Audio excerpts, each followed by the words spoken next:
আলহামদুলিল্লাহ গিয়েছিলাম চুন্নুর চাপ ঘরে যাইতে অনেক জ্যাম। সেই জ্যাম অপেক্ষা করে সিএনজি, রিক্সা এগুলোর পিছন ধরে হাঁটতে হাঁটতে আঁকাবাঁকা রাস্তার মাঝে পথ দিয়ে অতি দ্রুত ছুটে গেলাম। দেখি যে অনেক মোটরসাইকেল দাঁড়িয়ে আছে চুন্নুর চাপ ঘর। আস্তে আস্তে ভিতরে ঢুকে পড়লাম সিঁড়ি বেয়ে। ভিতরে ঢুকলাম, ঢোকার পর দেখি অনেক ভিড়। ভিড়ের মাঝখান দিয়ে ভিডিও কল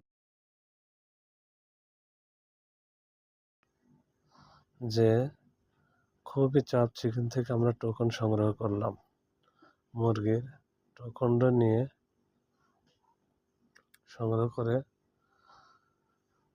490 টাকার একটা টোকেন নিলাম। টোকন নেওয়ার পরে আমরা গেলাম কাউন্টারে, সেখান থেকে যার জন্য চাপ করে চাপটা নিলাম।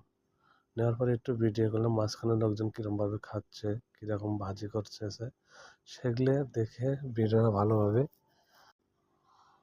তারপরে টোকেন দেওয়ার পরে আমার পার্সেলটা হাতে দিয়ে দিল, আমি নিয়ে সোজা বেরিয়ে পড়লাম।